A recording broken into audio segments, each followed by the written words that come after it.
I'm alive, I'm alive, I'm alive. I'm alive, I'm alive.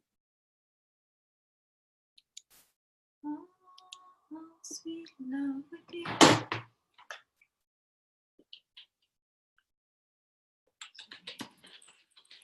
I'm alive, I'm alive, I'm alive.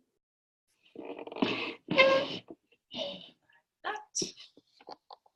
Oh, sweet love with you.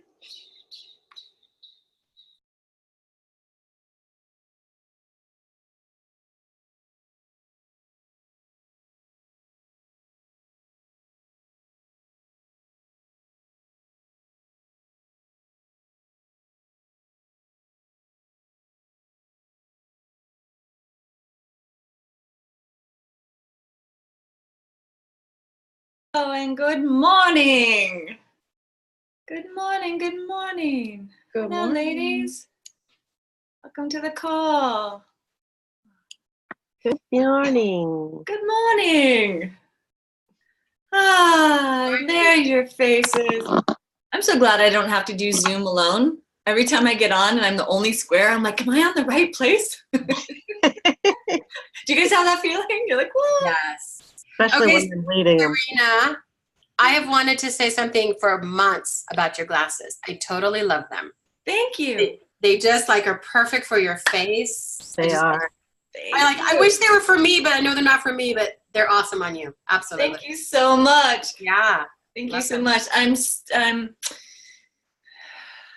taking in that glasses and I need them to see things, and yeah, I appreciate that a lot.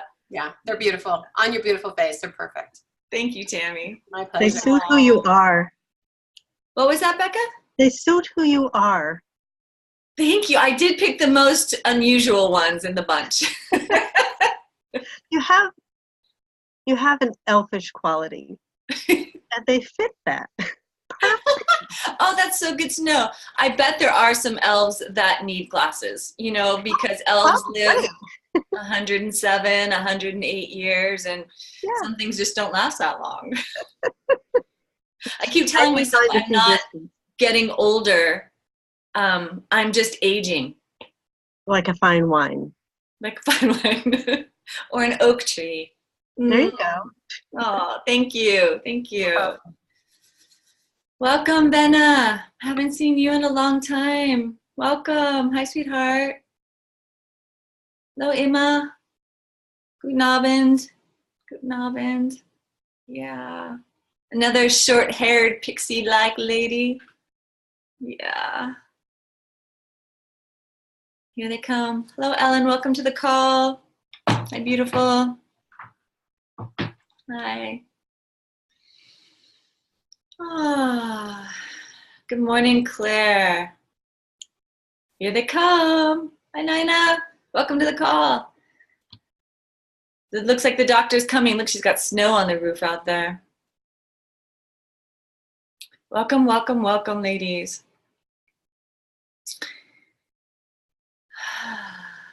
I am just settling into my body this morning. I'm still, good morning. I'm still feeling the excitement of being here and bringing my whole self to this call as best I can. So I want to invite you ladies who are here now is also to find yourself in your seat. Feel your body. Maybe bring some attention to your breath. There's something about the human animal that always goes into some kind of fear response when we're with other animals. And even though we're here as human beings, like that happens to us a lot. So as you're here, just keep breathing, touch your body, touch your cat, whatever you have access to that's alive, and just bring your whole self here. Because learning happens faster when we're actually in our body. If you notice when children play, they're often tumbling, wrestling, pushing things over. Because the more they engage their body in the learning process, the more it actually sticks. And for today's Q&A call, we're going to be learning a lot, not just through what we ask, but through other questions. So as best as you can, stay in your body and feel free to move around. If you start to feel frozen, it's okay to wiggle, because this is women rock in business, and this is how we do it here. So welcome to the call, ladies. This month's Q&A is on engagement, and another way to look at engagement is to consider engagement as intimacy. When we engage with our clients, when we engage them, we're creating a field of intimacy. And that kind of intimacy can create lasting connection, and it also can initiate trepidation because intimacy brings up our intimacy issues. So we're going to talk about different ways to get intimate. So for start, I'm just going to reach through the screen and ask you all to do a couple things. And one of them is to write down on your piece of paper, why are you here today? What is your big why? Why did you show up on the call today? And just in the margins of your notebook, a simple why. A really simple one. I wanted to know something. I felt obliged. I just wanted to be with people. What is your big why?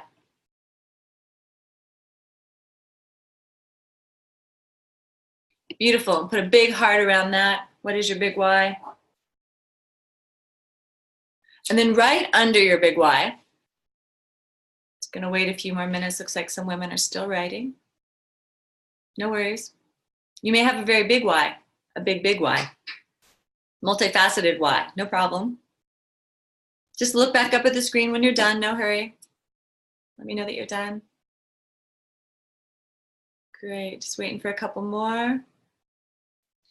As you're waiting, just tune back into your breath.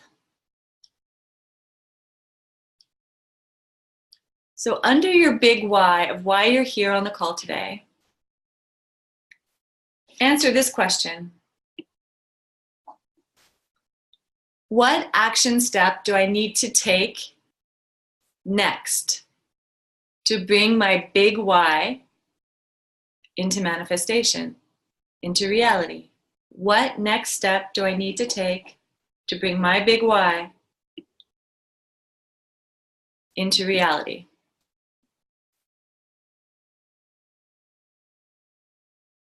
Just take a guess at what that next action step would be, what it's in the realm of.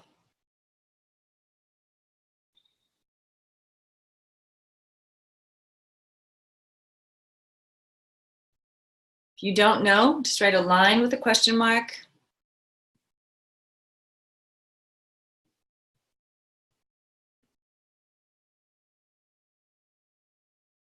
Awesome. When you're done, just look up.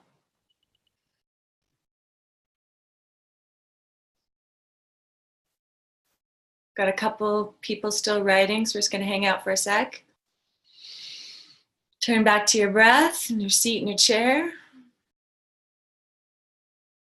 Awesome. So under this next step, what step do I need to take to get closer to my big why? Under that, what don't you know how to do to take that next step? What is in the way is another way of saying it. What's in the way of you taking that next step? I don't know how to blank. I don't have enough blank. Where do I get blank?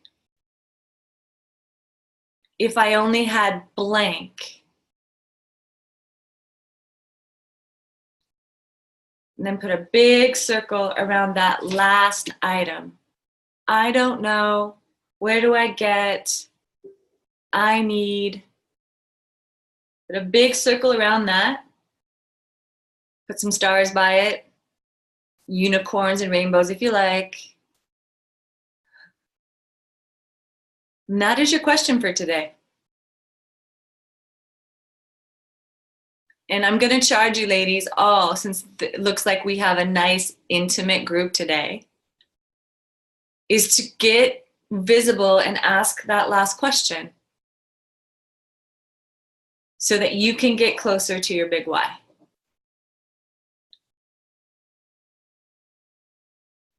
Everyone take a big breath. Exhale. When I was in ELA, I had tons of intimacy issues. I was a really expert hider and an expert deflector.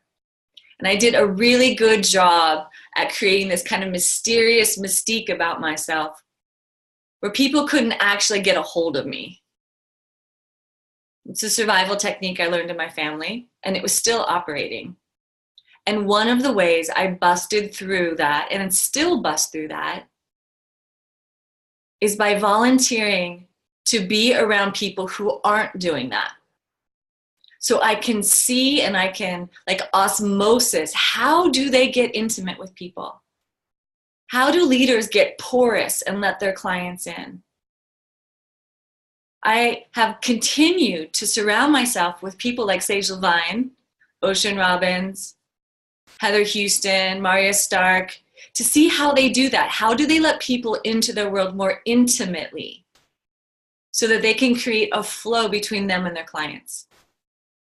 And one of the ways I busted through that the best, I would say, where I had like the most accelerated learning curve, is something that you can also do, and I want to offer to you this morning. We have a few spots left for staffing our big event in March. And staffing was one of the ways that I learned exponentially how to be more engaged with clients. I volunteered at Sage's events 4 times a year at the time for 4 years. I just showed up again and again and again in service, not only to her, but to all of her clients. And I just learned like a badass. I just watched what she did, and I watched how she responded. I watched how clients projected on her and challenged her. I watched how she did laser coaching in front of everyone, and I would be like, wow, I can't ever do that. But I can do a little bit of what she does. I can take one thing every time I was with her. Every time I watched a client do something, I took one thing away, and I'm like, I can do that piece. And little by little, over time, I became more accessible and more available. And so I want to offer that to you ladies as a really direct, tangible, doable option. If you have the desire to staff at our next event, we have a few spots open. Just contact Shannon and she'll let you know what that looks like if you want to get on that path. We have some more announcements before we dive into our Q&A. So I'm going to hand it over to Claire Bear. Hi, Claire. Good morning.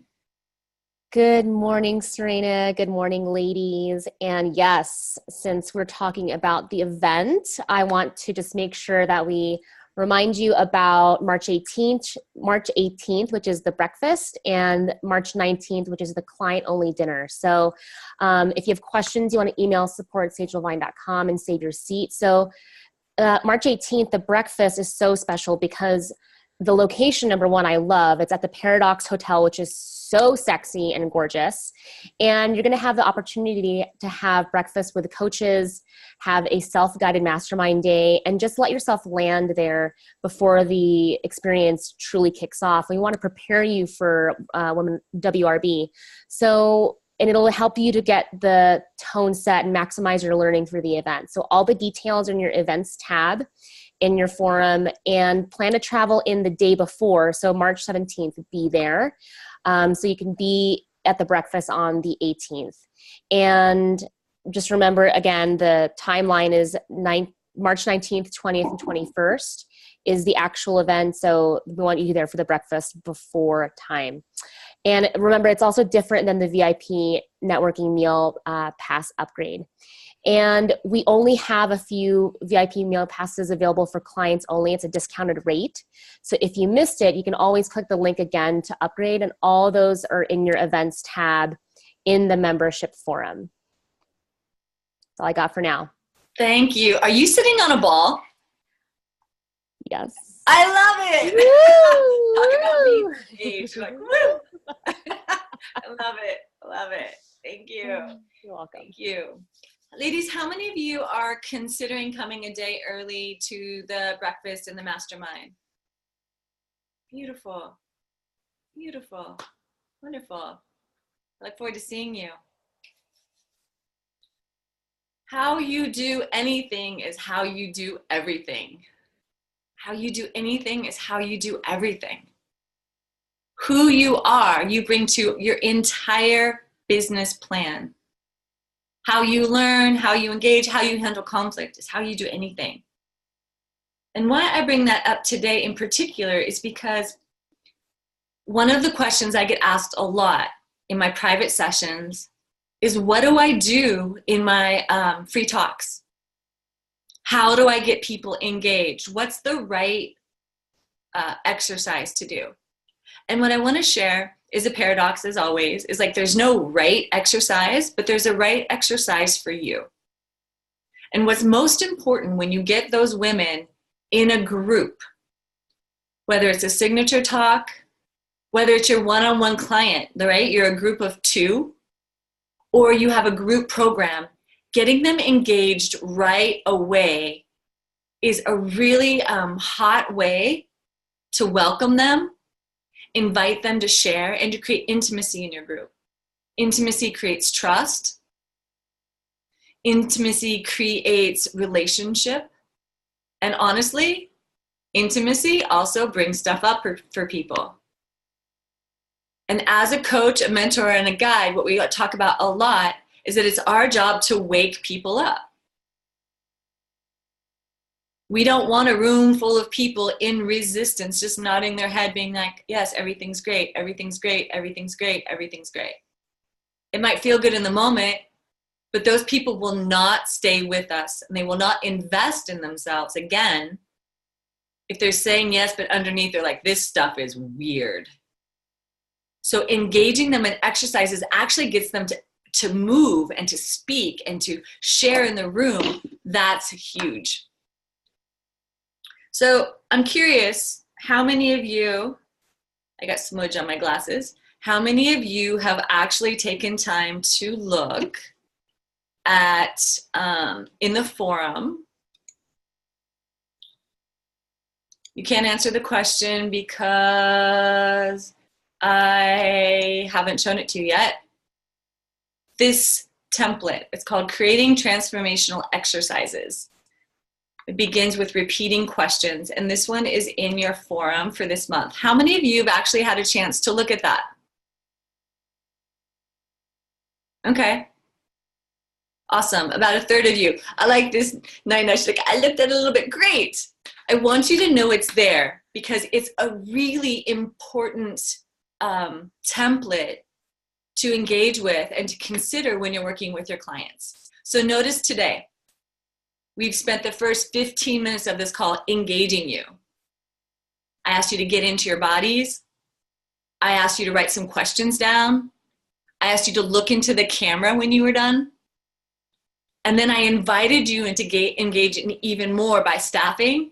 And then Claire jumped on and she engaged you even more and letting you know that there's food the day before the event. And some people actually need to be offered something to eat to engage. There's a whole science that until you talk about food, that people don't listen. Just saying, chocolate's a really good thing to throw at your clients. Engagement, right? This is what we're talking about. So what I really want to encourage you all to do is to look at that engagement template and consider what is the exercise that you want to do. What is the one that fits you?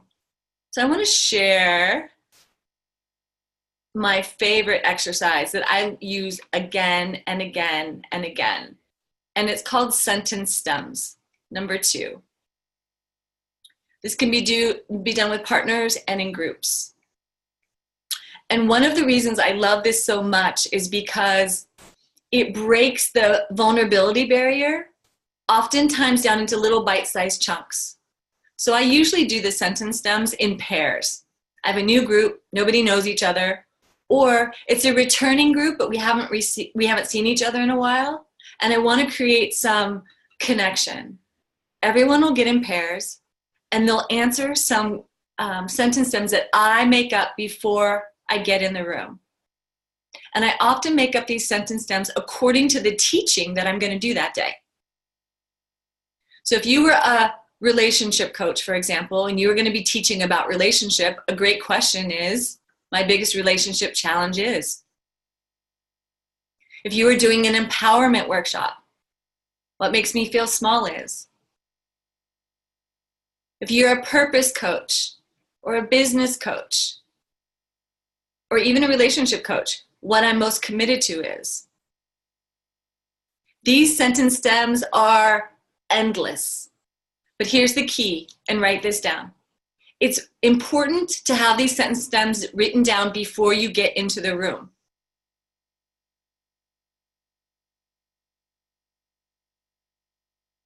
Because if you're asking people to jump into vulnerability and connection, you want to exude the feeling that you've got this, that you've got them.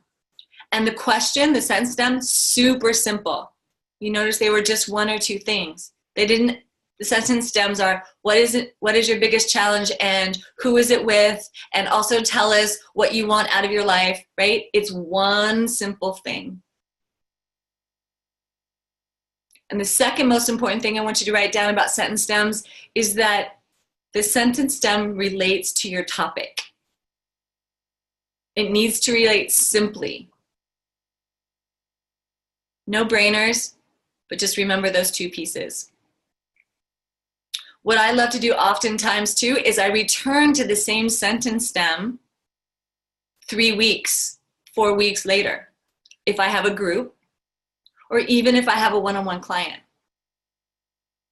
In my signature talks, I use the same sentence stem every time.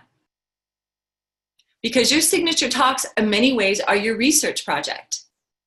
You're holding an event for potential clients. And if you keep changing the sentence stems every time, you're going to get different data. So keeping the same sentence stems, the same questions rolling every time, you'll get a feel in the room of what people are actually struggling with and what they want. Make sense? Awesome. Awesome. Always, when you're doing a group engagement exercise, demonstrate it in 2 ways. And you'll see Sage and I do this every event. We'll describe it in words, and then we'll do it. Because people learn differently. Some people can actually do something that you ask them to do because you said it. And then some people like me need to see it. I'm like, wait a minute, what did she just say? Sentence stem? I've never heard of a stem of a sentence. What the hell does that mean? But if I demoed it with Claire and you got to see me do it back and forth, I'd be like, oh yeah, okay, I get that, no problem. Right? Tell us how to do it, show us, and then always ask for questions. There'll still be someone in the room who didn't get it.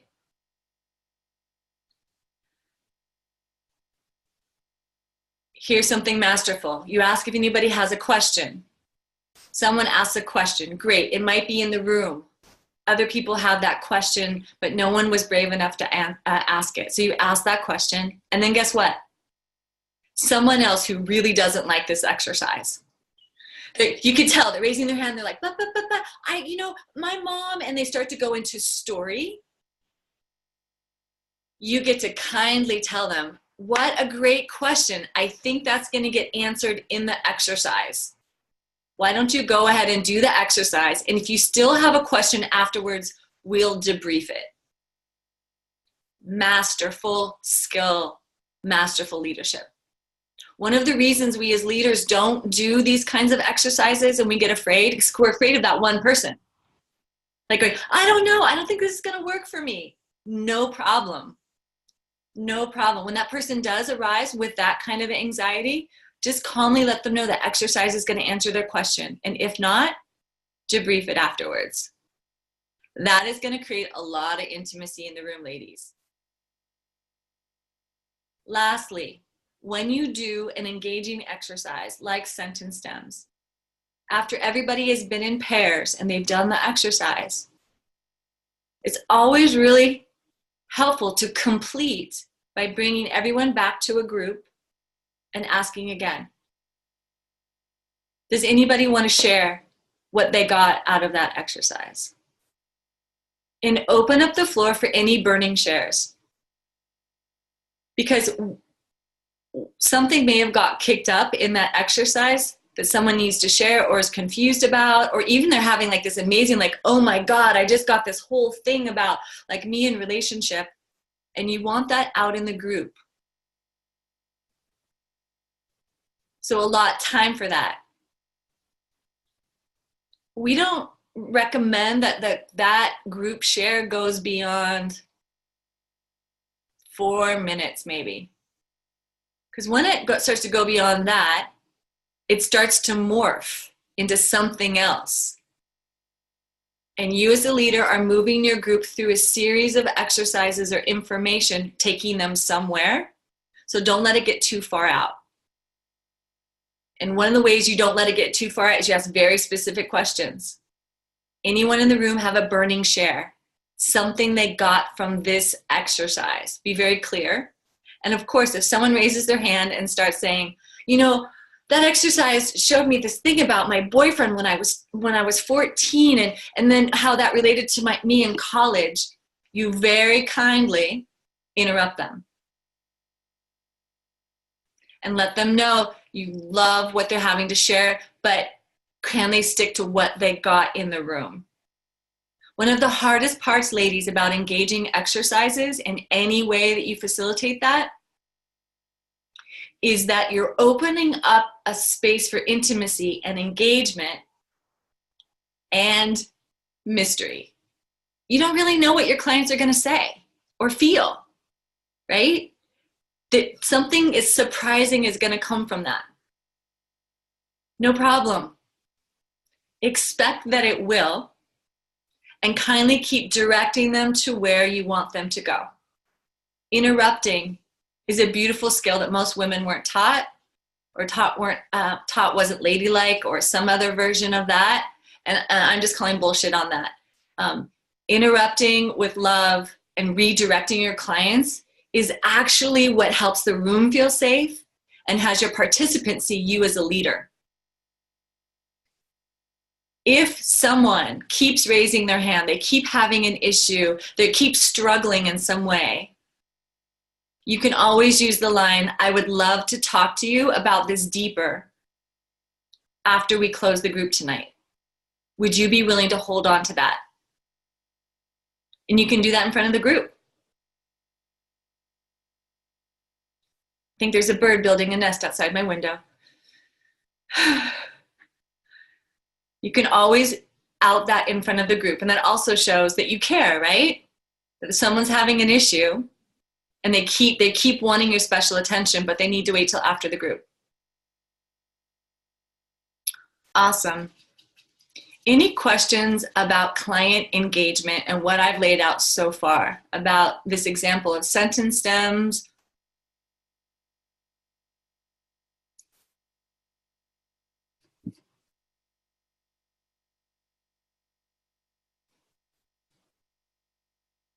Yeah, Susan?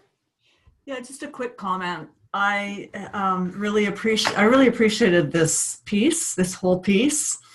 I had an experience where I let the debrief go on too long and it hijacked innocently.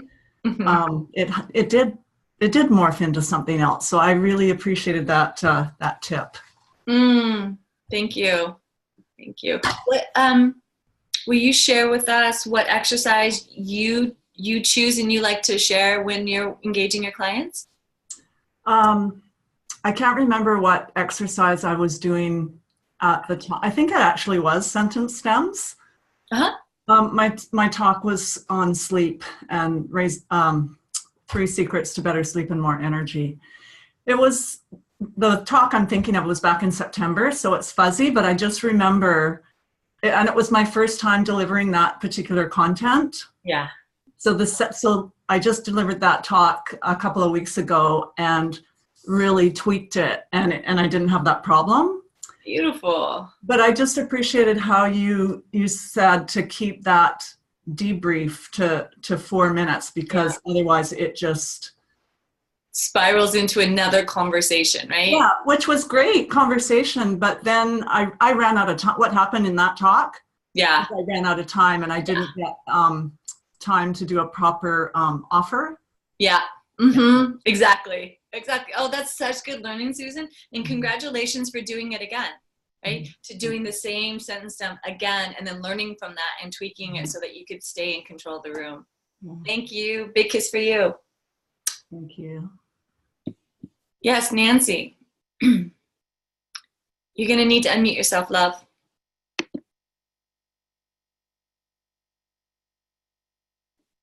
There you go. Yeah, I just want to say yes to what Susan said. And at my last workshop, I was just so excited because I was going to do the beauty I see in you is I do relationship coaching.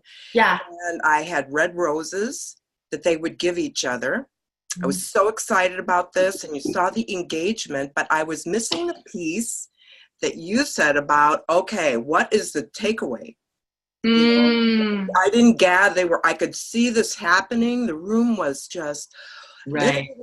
And then, but I brought them back, but I didn't ask that question on the shares. It really would have, set the tone. Yeah, it completes things. It ties things up. It lets people know there's an ending to it. Great learning. I love that you brought the roses in for your ladies. It's so beautiful. Because one of the things that women really thrive in is being seen and heard. So when you create an exercise where women are being seen and heard, and in your case, Nancy, validated, like, you're beautiful, like that can expand the willingness in the room tenfold. Really gorgeous. Really gorgeous. Big kiss for you. Thank you. Yes, Jen. I almost forgot about it, then you reminded me, and this is like where my type A comes in, which is why I'm asking this. When you said, which I loved, be prepared for what the sentence would be, I immediately thought, does that mean I have to write it on on the board? And then would people just be distracted by that question and not be able to focus? So great question. I wouldn't have thought of even preparing. And I think I actually want to do a visual. Yeah. For people, have them focus. But when do you introduce that visual? Right before the question or when they first walk in and see it? What's your experience? I love it. I love it. That's so good. We do a lot of visuals at, when we do big events, and Sage's writing board, right? She does it all the time because a lot of people have to see things to absorb them. So what I recommend is you write it up on wherever visually as you're teaching it. Yeah. Yeah. And then just leave it there for people to reference. Yeah. Great question. Easy. Because you. Thank you. See if anyone else is here. Great. We have some people on the phone today. Welcome. 1, 2, 3, 4, 5, 6, 7 people on the phone today. If you have a question, please push *2 if you have a question at any point. Today's Q&A is about engagement. Engagement. So funny. Okay. I'm geeking out for a second. So let's return back to our initial exercise that I had you do around your big why, the step you need to take, what's in the way, and your question regarding how to get what you need to get into action. Because what I'm noticing, ladies, in ELA is that our engagement is low. That some of us haven't fully come out of the holiday haze and aren't asking for support. And I also know that each and every one of you is working really hard in multiple areas of your personal life and your business life. And you're getting results and you're struggling, just like me in my business. Good days and bad days. And what I really want to emphasize today is that whatever question you wrote on your paper is not too small or insignificant to get support on. And that whatever is in the way of you asking that question, I'm just putting some dynamite under it today and just blowing it up. I'm just like, ask the little questions. Because now is the time you have coaches at your ready who are really invested in your success and your heart and your happiness. So I'm expecting lots of hands to trickle in when you feel ready before the end of this call today. And we're going to start with Kia. Good morning, Kia. Welcome to the call. Good morning. Good morning. So I actually had a question that came to me yesterday, and now a different one that came up when you were talking. In some ways, they're somewhat related. Great. But So the one at a time. Yeah, the one that came up today. So my next step is I'm doing an online health boot camp right now, and I'm seeding my program and sort of, this, it's one of my funnels for the program. And I'm sitting here trying to lay out how do I promote all these different funnels that I have going simultaneously without overwhelming my lists. So, I want to email people about my talks, and I want to email people about the online health boot camp, and I want to email people about the program because the closing date is coming up soon. And, all these things, but I don't want to give them so much information, and I don't want do you put one online and one on email? So that's the part where I find myself holding off on promoting a funnel because I don't want to do the overwhelm thing or give them too many choices, because then I know they just freeze. But then do I run out of time in actually promoting the various things? Got it. Beautiful. Beautiful. So the thing that's in your way is I'm afraid I'm going to overwhelm my people. Yep. Yeah, I'm going to saturate them. How many of you are afraid of overwhelming your people? Sending them too much, like I've got something, I want you to have it. Awesome. So ladies, let's just breathe into the fact that that is what we're all afraid of. We're all afraid that other people will think that we're doing something to them. Just feel that for a minute. Our business is online. So the way we communicate with our potential clients is online. And the fear that comes up is if we communicate with them online, they will feel like we're selling to them. And that's what we're doing.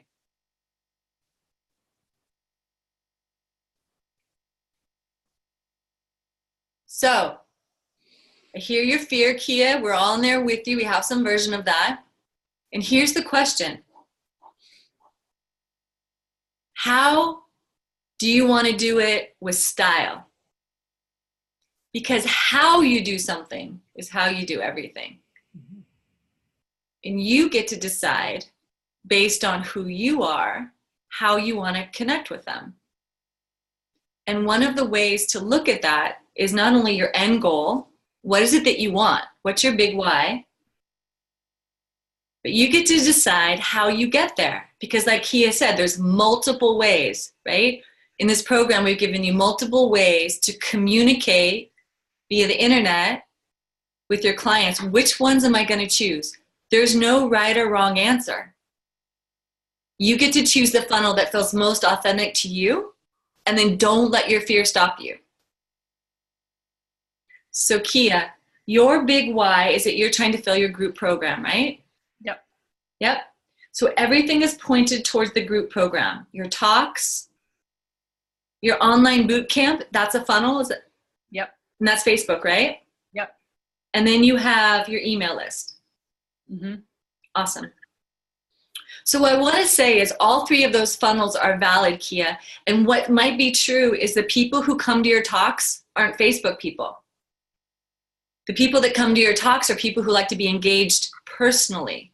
Mm-hmm. That the people who you're reaching on Facebook are people who like Facebook. And believe it or not, that's not everybody. That's just some people. And then you have your email list, which is maybe people who have personally been tracking you, or friends of friends that answer emails, right?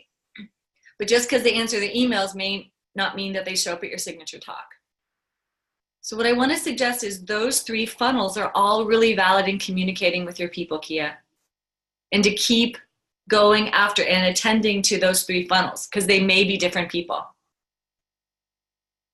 All of your messages for all those 3 things is about your group program, right? Inviting them into a discovery session so you can offer them your group program. Okay. Yep. Yeah? Yep. Awesome. What generosity are you leading with in all 3 of those funnels? What are you offering as generous? Well, the workshop is just the content of the workshop and allowing them to sort of start this path to better health. Good. 2 hours of your free time. Yep. Mm-hmm. And? The online one, the Facebook. Oh, hold on. Sorry. And then an extra half an hour. Yeah. 45 minutes of individualized support on their health issues. Yes. So ladies, that's free talk. Her generosity is 2.5 hours of her time and her expertise. Can you feel that, Kia? Yep. Lean into the generosity more than the fear. Okay. You're offering 2.5 hours of your focused time. You're not selling. You're offering that. If they want more, there's a price. Yep. Beautiful. Your online boot camp, what's your generous offer? Time-wise, it's the same thing. It ends up being 2.5 hours. So it's 4 days, a half hour each day, plus online communication in between, and then a half hour of individual time. Beautiful. So Kia, can you feel that? So for the people who can't make it in person, you're like, I'm available online. Mm-hmm. I'm going to give you more of my time. 2.5 hours again. Yeah? That's almost a whole day's worth of showing up plus all the prep. Mm-hmm. Do you feel how generous that is? Like if I said, Kia, I'm going to give you a whole day of my undivided time and I'm going to spend 5 days prepping for it and it's not going to cost you anything. Would you think that was valuable? Yeah. Right? Because you think I have something that's valuable to offer. And I just reflect back to you that same. You have value. You are offering something that's worthy, and that time that you're spending is really, really valuable. Whether anyone buys anything or invests in themselves through you or not, it's really valuable. And keep reminding yourself of that as you go into these things. Big breath, right here. Yeah, good job. Yep. Awesome. And then your email list. So that I think is probably where my biggest holdup is. So far, I've been using my email list to primarily promote the things that I'm doing online. So letting them know that this is coming up on Facebook. You know, I sent out a smaller email to just the subset of people in the locations of my talks and to let them know that talks are coming and that kind of thing. But Great. I'd like to find some way of maybe just seeding the program itself in an email and delivering some sort of, I don't know, content or something, and then saying jump into a session so they don't have to go through one of the other. Beautiful. Yeah. I'm not entirely sure what that looks like. Awesome. Great. So what I'm hearing is that your email list is lacking some generosity. It doesn't have really something in it that's free and valuable. Perfect. Think about repurposing something. So what we've discovered is that sending emails out just for promotion, they often aren't opened. Also offering discovery sessions or offering your program via email doesn't usually work. But what can work is repurposing something of value in your email. So for example, you could send a link from one of your Facebook trainings to your email list. Okay. And let them know, oh my God, I did this 2.5 hour training where we focused on this aspect of well-being. Give them like 1 or 2 lines of like what's in that video so they have an idea. And then give them the link, put a beautiful image that like might draw them in and invite them to look at it. Awesome. Okay. Sage does that a lot. Repurpose it. You don't have to reinvent the wheel. Is that helpful? Yeah, absolutely. That's very helpful. Awesome. I have a question then. In that email, would you put any information at all, or when, I guess, would you send them information about being able to jump into a discovery session? Would it be in a follow-up email? Would it be when they go to the link? it's, included in there, or Yep. I think the main thing is when you're offering a discovery session, it's not the main part of your email. Yep. Sometimes, so if you have a link to something else like Facebook and you're offering a free session in Facebook, they're going to get that there, right? Yeah. Sometimes what I'll do is at the very end of the email, all right, something like, if you want to talk further, or if you want a free 30-minute session, I'll put it at the bottom. Okay. There's some stats even that say that people will more likely read your PS than anything else in your email. Like if they've gone through your email and you're like, thank you very much, Serena Andrea, and then at the bottom it says PS, the people are really curious about that. I've tried it multiple times and it's worked. And I've just put a link down at the bottom. Okay. That's a great tip. So again, goes back to style, Kia. How do you want to offer that without being the main generous part of your email? And for many of us, we don't offer every time, right? We give away, and then we're like, here's the way to go further. Yeah. Beautiful. Great question. Kay, you are rocking it. Congratulations. Thank you. Because Can I just say, I have 5 people in my program so far. Woohoo! That's amazing. Oh, that's so good. When's your closing date? End of the month. February. Yeah. When's the first class?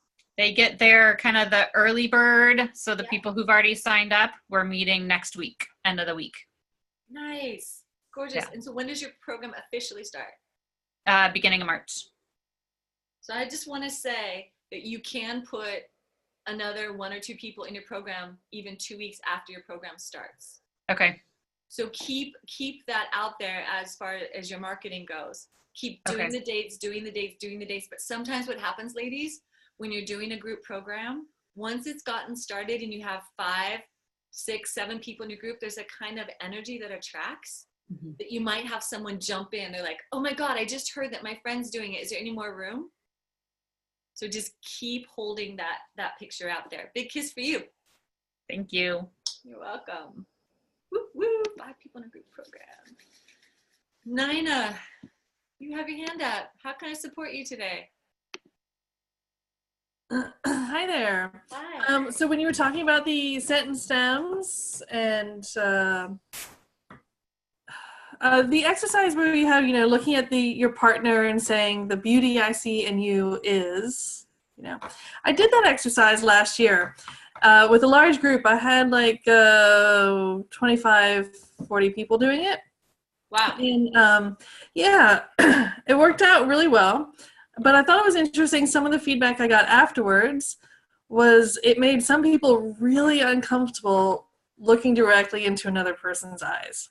Mm-hmm. So I'm just wondering, when I use this again, what do you do if somebody wants to, step out or say they're not going to do the exercise with the rest of the group? If you see some people just lingering off to the side doing their own thing. How do you handle Banish that? them to the bathroom. Lock the door. Tell me, who do you serve? So I serve people in pain, helping people get out of pain. Physical pain. Physical pain, yeah. Yeah. So what it sounds like might be happening is there's shame. That people might be feeling ashamed to talk about their pain to someone else and be seen in that. Could that be true? Could be. Yeah. So when you had resistance, it sounds like you had some resistance. Did you have a conversation with these people about why they didn't want to, or this is a future thing that you're worried about? The experience I had was they went ahead and did it.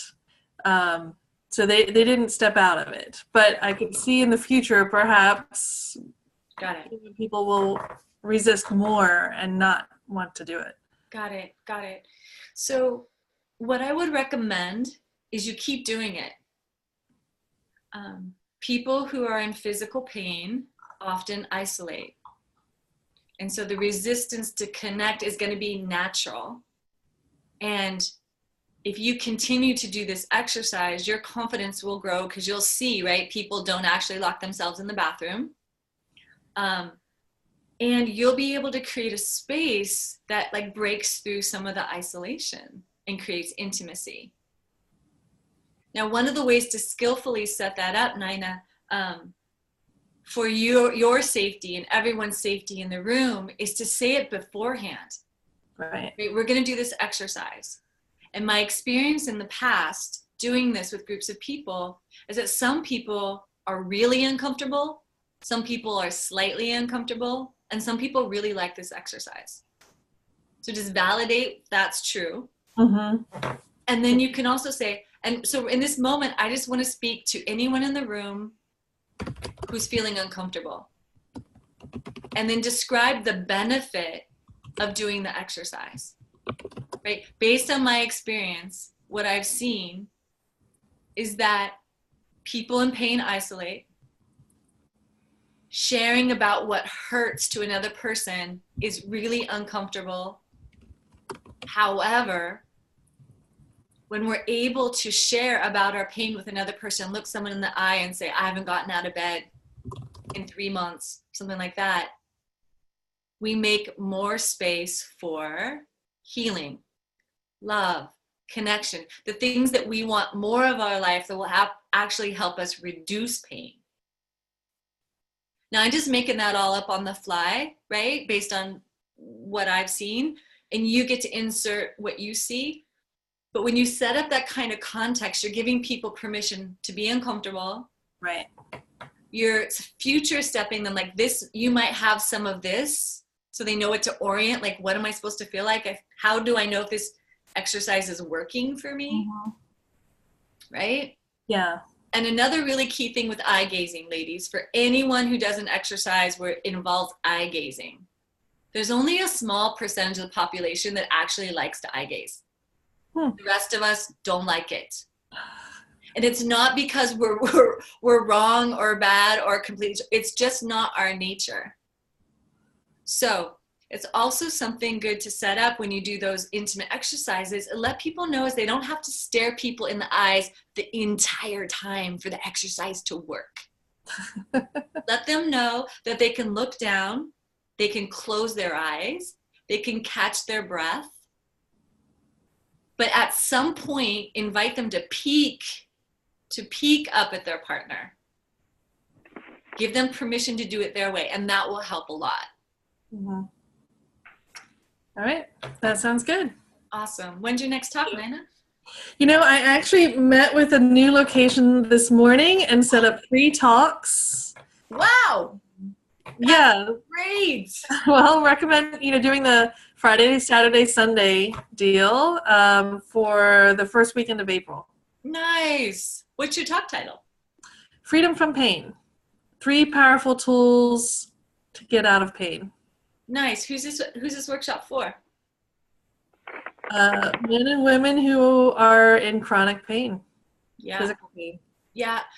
I want to encourage you to put men and women in your title. Just so that it opens up the portal to be really clear. This is for men and women. Yeah. Okay. Yeah? Yep. And what's your big why? Why are you here on the call today?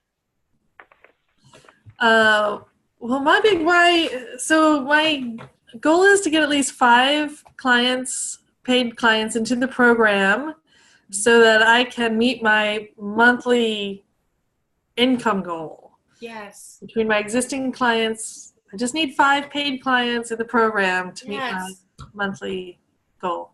Beautiful, beautiful. You can have that.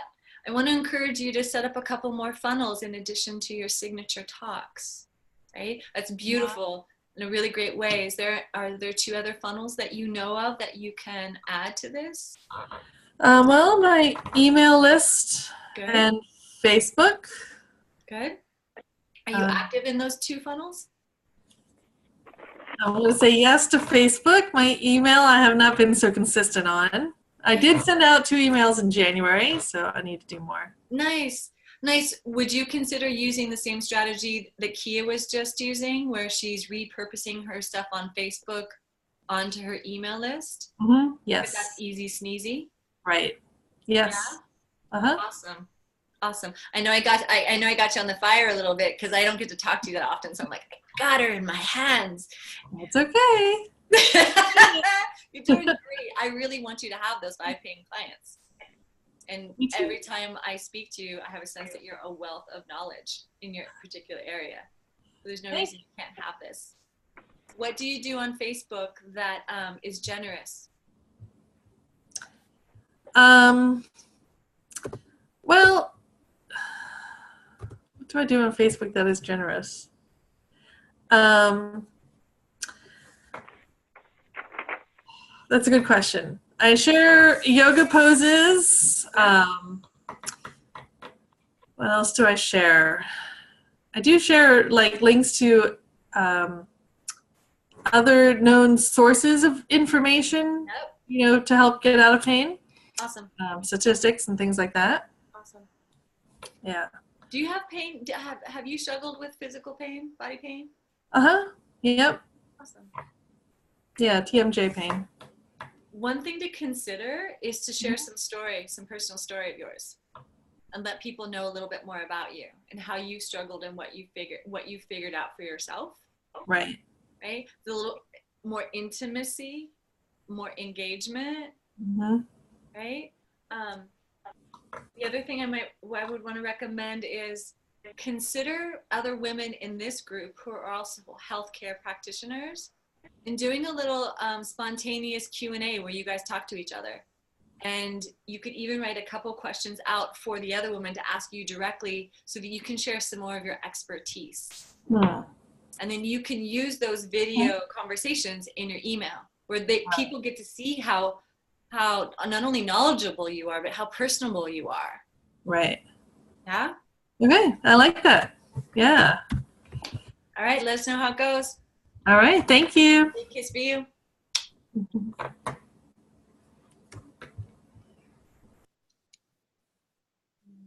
Good morning, Angela. Welcome to the call. Hello. Hello. So my question's about, let's see, what to do when someone in your group, as people are giving, what's your big takeaway, or after an exercise, when they want to start teaching. Ooh. They want to take over and become the expert and start blah, blah, blah. When they use statements like, I think you should, and we all need to, and things like that. Yeah, like just a full-on hijack. Like, I've learned some wonderful things in my life, and these are all of them. Has that happened to you? Oh, yeah, one of my first workshops. Yeah, what'd you do? Well, there were a couple of times I tried to prevent it in the beginning by each time I moved from person to person to give responses to say, now, just remember, just short, real laser-like, what did you get from the exercise? And then it was like completely ignored just by a couple people. Yeah. But they also insisted on sitting outside of the group, which was really interesting. So they were outside the intimacy of the circle itself of the group. On the side, which I thought was really interesting. But I think, gosh, I'm trying to remember at the time. I mean, I just did a reminder, just want to remind you just a couple moments so each person gets to share, but I wasn't real sure. I don't know that I've ever had anyone do that. I'm normally in the dance world. So it's kind of rare for someone to keep. Yeah, I want to say that too. It is really rare. It's rare that happens, but when it does, it's pretty much the same advice. Cut them off lovingly. Yeah, I was wondering what you think about in the beginning during some part of the introduction or as I move through exercises to let people know, and I'm going to lovingly interrupt at different times to stay on time with everyone, and then, okay. Yep. It's always easier to interrupt people if you let them know that you're going to do it, right? Because it's not a shock. And most of us are working with adults, so they're tracking that kind of stuff, right? Not like children who often don't hear things. And here's another tip. I watch Sage do this a lot, and I've learned to do this too. if someone is going on about, if they're off topic, and you've already said, can you keep to topic, and they keep going, you need to match their energy. And one of the ways you can do that is as they're talking, you're audibly going, right, yes, yes, yes, as they're talking. You're meeting them with their energy. Yeah, I got it. Yep, When you meet them in that energy, at some point they're going to take a breath. Because you're right, you're engaging them in that energy. They're going to take a breath, and when they do, they're going to be like, you can just interrupt. Thank you so much. That's all we have time for. We're going to move on now. I think even just having, that's all we have time for. Yeah. Just to not hesitate. Yep. Yeah. Okay. You don't need to, as a leader in the room, right? You're creating an atmosphere where people have voice to speak up, but you're also really clear that you're leading. And time and container are your responsibility. And people understand that, even though they forget or they get caught up in their emotions or their story, right? And another thing, Angela, is like, if you run into someone who comes to your group who really doesn't want to be a part of, right? They're sitting outside of, and they're interjecting. It's perfectly okay to ask them to stay after and have a conversation about what they really wanted. And if it's clear that what they wanted from your group they didn't get, you can bless them off. Just be like, thank you so much for telling me. Yep, that's not what we do here. I recommend you find that group. Yeah. You're basically kindly letting them know that they're not going to get what they need there, and that's okay. We can't please everyone. I had a woman come to one of my last groups, and she was really engaged. And at the end, she wanted to make an announcement for her tarot card readings that she wanted to be paid for. And I was like in complete shock that she would ask me that. I was just like, wow. And I let her know that it wasn't appropriate. It wasn't an easy moment, right? I wanted to support her. Actually, I wanted her to like me, right? I wanted her to like me and think I was generous and there was room for everybody and I wasn't full of myself. But the truth is it's not good business to have multiple offers in the room, or even subject the people who had come to learn about storytelling to ask them to make a decision about getting a tarot reading. So I'm not saying it's comfortable, but what I will say is this, is it's rare that someone completely hijacks our room, but when it does happen, you'll be grateful that you interrupted and you set a container little by little throughout your career. So when that does happen, you can just be really clear. Just be like, nope, it doesn't happen in my room. Yeah. Thank you. Awesome. You're welcome. Big kiss for you. I have to say that teaching kindergarten was a really good training ground for the rebel, right? The kind of archetype that's just kind of like pushing against the grain all the time, because you always have one. As they grow up, they're more disguised maybe. But what I always also try to remember as well is that what people really want, like deep underneath their rebellion and resistance, is they want to get along. They want to get along. They want to be accepted. That's something that every human being innately wants. And sometimes with those resistant learners, if you can actually get to the what do you want or what do you need, they might just soften. Marit, you had a question.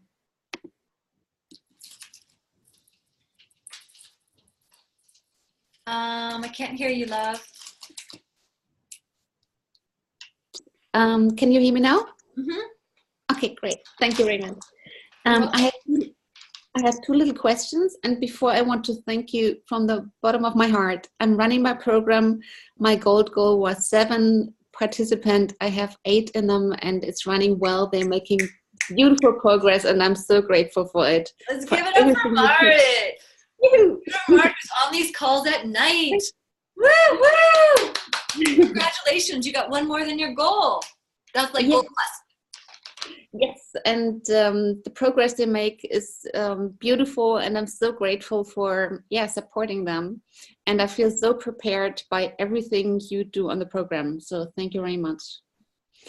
I have two little questions. One is goes along with Angela's. I have one of the participants who acts like a coach in their body calls. What do you do with them?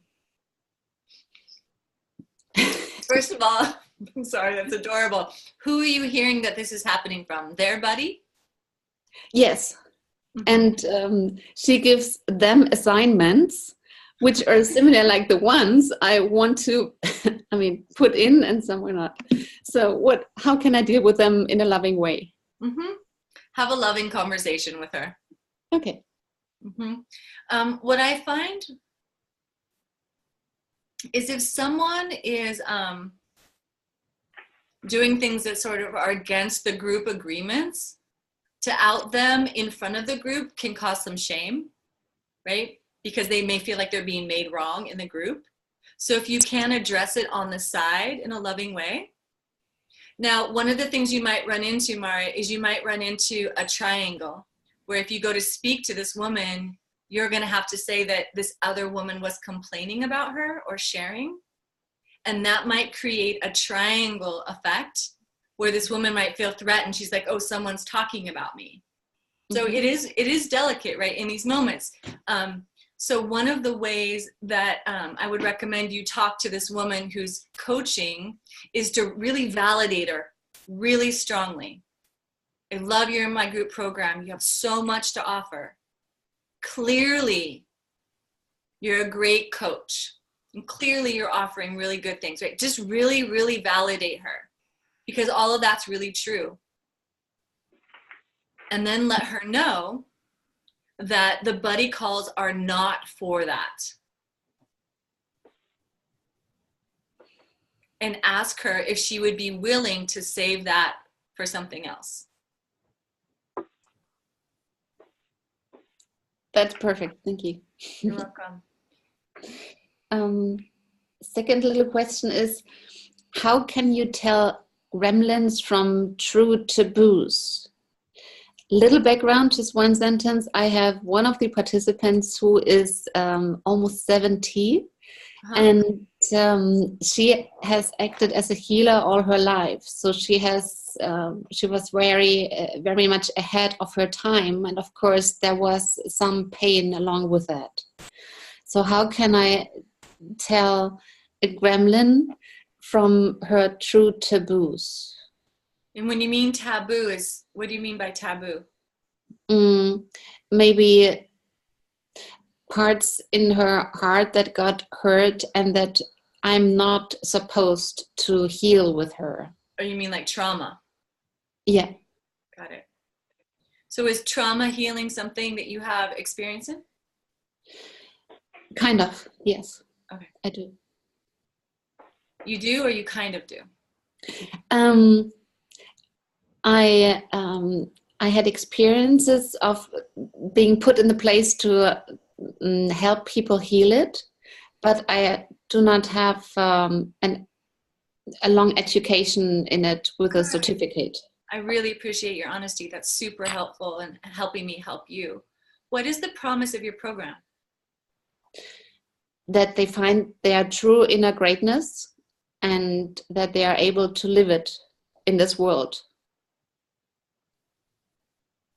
And what is her big why? To find her second calling. She followed her first one and she feels there's something else she wants to do in this life, and she wants to know and live that. Awesome. I love how well you know her. Really beautiful. So let's just talk about trauma for a second. There's many ways that people define trauma. And so I'm going to tread lightly here because I know there's a lot of healers on the call. And we all have different experiences and definitions with trauma. and I'm just going to speak from my own personal experience, which isn't like, I'm not God. This is just what I've been experiencing working with the women in my program, because trauma is one of the things that comes up a lot. There's trauma that is re-traumatizing, and there is trauma that is unwinding to trauma. It takes a very skilled practitioner to be able to guide someone who's been traumatized back to what was that life and death experience that they had without re-traumatizing them. It takes a lot of skill. And it's very treacherous territory, because trust was often broken in those traumatizing experiences. And trust can be broken very quickly if that terrain isn't navigated skillfully. And so for you as her coach, trust is key, super key, right? That trust gets broken between you two, you won't be able to help her. And trust is one of the big issues with trauma.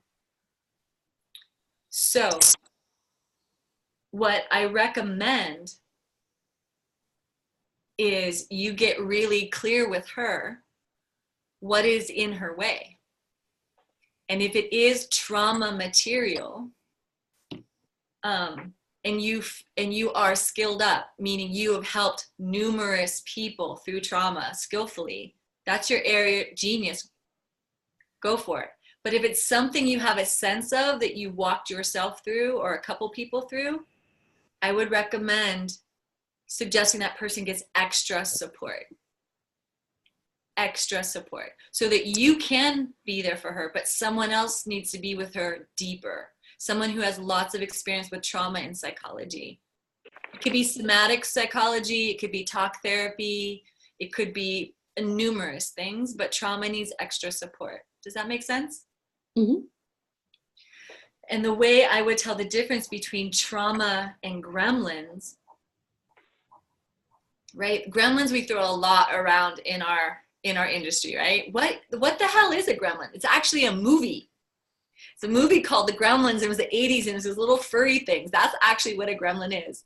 And the way that we use it in our industry is negative self-talk.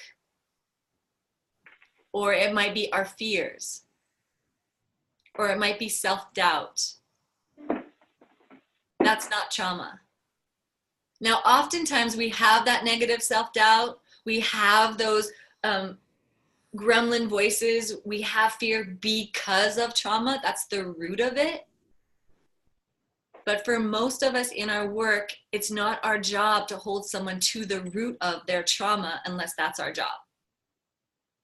So Mart, when I describe trauma and gremlins like this, and now that you've had a chance to hear this, do you feel 100% like you have the training to walk someone through the root of their trauma or their gremlins?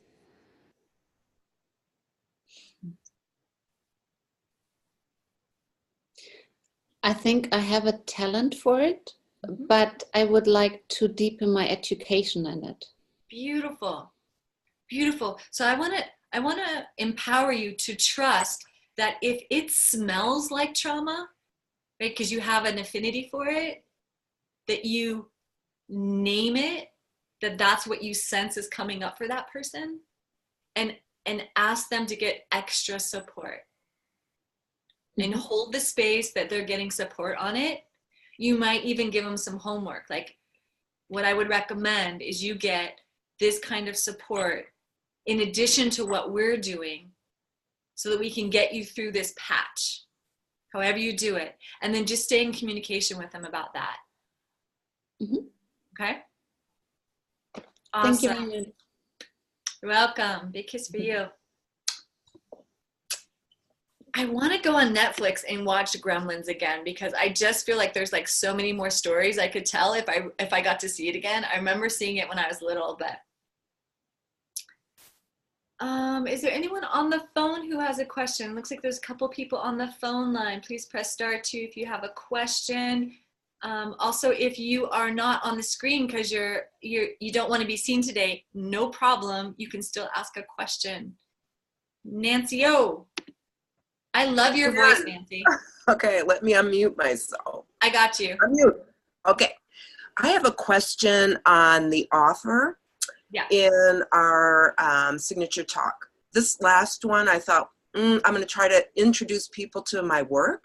So I went for the low-hanging fruit and offered a 2-session program. And 2 people signed up, so I was pretty excited. They paid me that day. But, I'm excited. I could sell from Spain. Ta-da! All right, Yeah, let's not miss that. Do that dance. 2 sessions to 2 people. Yeah, I should dance a little more here. But it would turned out to be one of those situations where, man, I didn't want to complicate it with multiple offers. So I didn't do the discovery session. But then I'm, in hindsight, some of the women there, I'm thinking, yeah, I should have, that would have been an opportunity for the discovery sessions. Anyway, my question is it appropriate then, and I did it for a couple, I went back and asked them if they wanted a one-on-one that attended. So I went back in via email and asked them if they'd be interested in just talk. There were 2 people who bought from you 2 sessions. Is that right? Right. And they paid you that day. Correct. Excellent. And then you fulfilled on those 2 sessions with each of those people? No, this is a group. It was a group. So the group is 2, and we're doing one this Sunday and one in March. Got it. So it's a relationship session for 2 people. Awesome. Correct. They paid you Correct. and you're going to do it. Correct. Great. Okay. So the question isn't about these 2. The question is about something else? Yeah, the question is, I didn't want to confuse people at the talk with multiple offers, so I did not do the discovery. I did not offer a discovery session. So everyone in the room at your signature talk, you offered everyone 2 sessions. Right, the Salon Sunday. For how much? I gave him a great deal, like $97. That is a great deal. Okay. For 2. Got it. So your question is, should you do that again?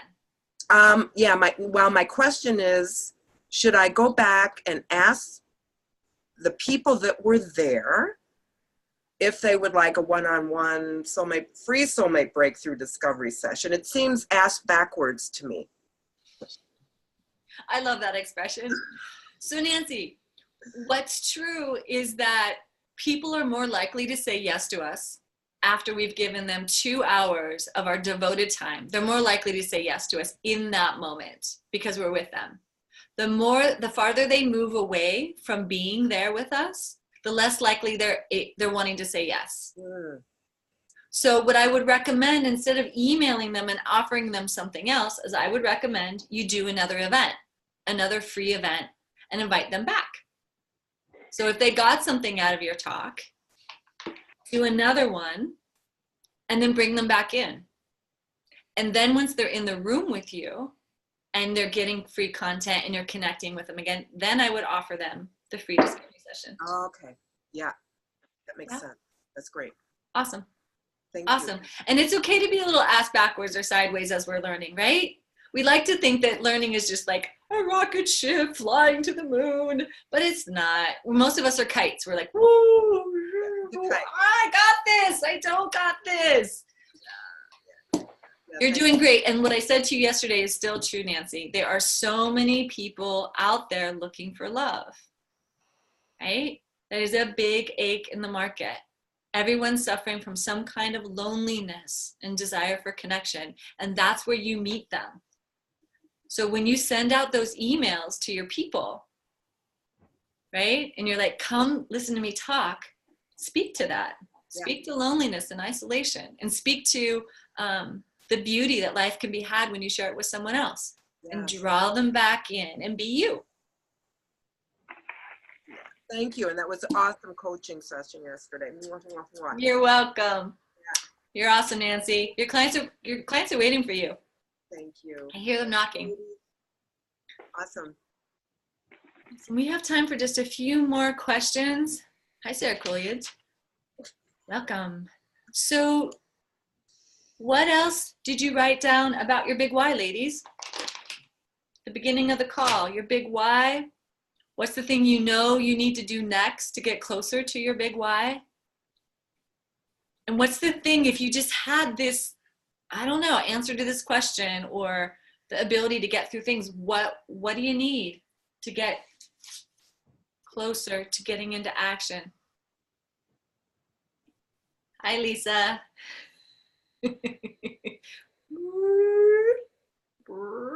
So this is more just the aha that I had as you were saying it.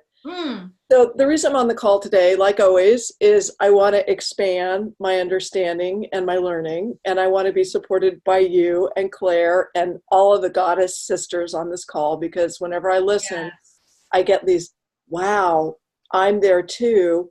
She's so much further ahead of me, but she was where I am. Let me just try some of her methodology. You know, it's amazing. So this is good sharing. But the action step that I've been talking about, just got to own it, for the last 2 years, is to do 3-minute videos on my desktop about my content. Because I did a workshop before I ever got involved with ELA or ECL, and it's been the basis of all my content. It was like a 6-hour workshop, and I keep going back to it. But I want to do just these 3-minute videos, and I've got my accountability buddies looking at the first one I shot, and they're, you know, supporting me through it. But then I had this aha today. It's like, what do I need to do to take this step? And I wrote, I need to schedule time and I need to do it. And then I thought, I know how to do that. So that was the big aha. Yeah, you just need to do it. You just need to do it. Exactly. Yeah. And so what I heard you say, Lisa, is that you know you need to do this. You don't want to. Right? I want to do this. Yep. And so you got accountability buddies holding you accountable. Correct. Key strategy to doing something you want to do, ladies. Tell somebody. Excellent. What else do you have in place to help you do what you want to do? I would like better lighting in my office, but I can do the prototypes for all of this. I can be, okay, I've got the content. Slow down, because we're action steps. You want better lighting. Yeah. Yeah.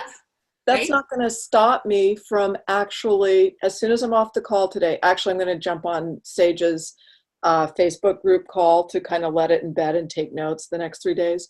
But then when that's done, I'm just going to go, okay, I've got the content, 3 minutes, here's my bullet points, and just shoot it.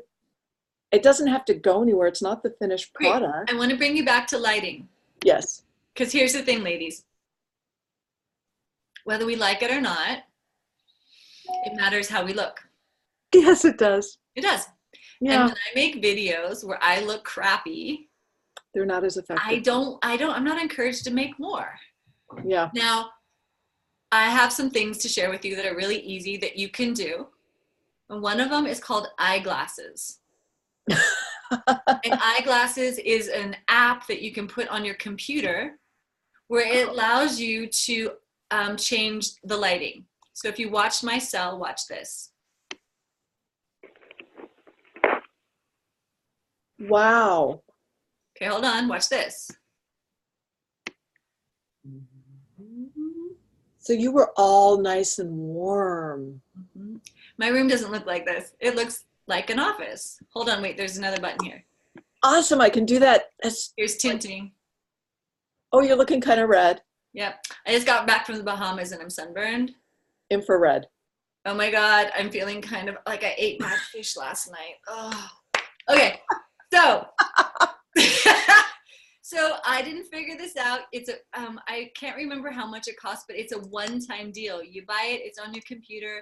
It shows up every time you're on Zoom, and you can do that. Here's one. And it's eyeglasses? Yep. Perfect. Okay, I'll find it. That's brilliant. Here's one more thing. Oh, the ring light. This ring light. Now, this belongs to my housemate, Megan Neely, who also loans it to Sage when she needs it.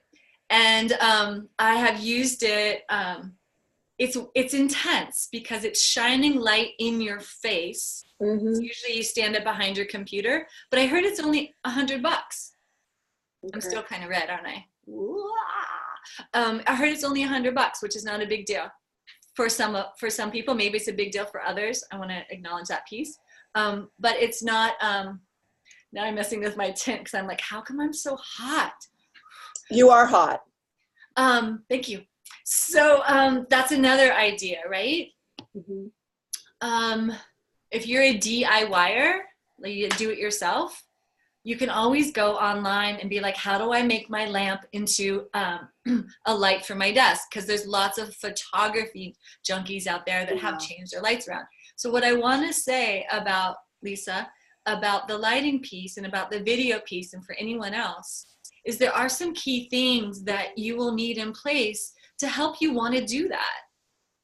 Mm-hmm. Okay, so lighting is a big one. Yep. Right? The other one is your content. Yeah.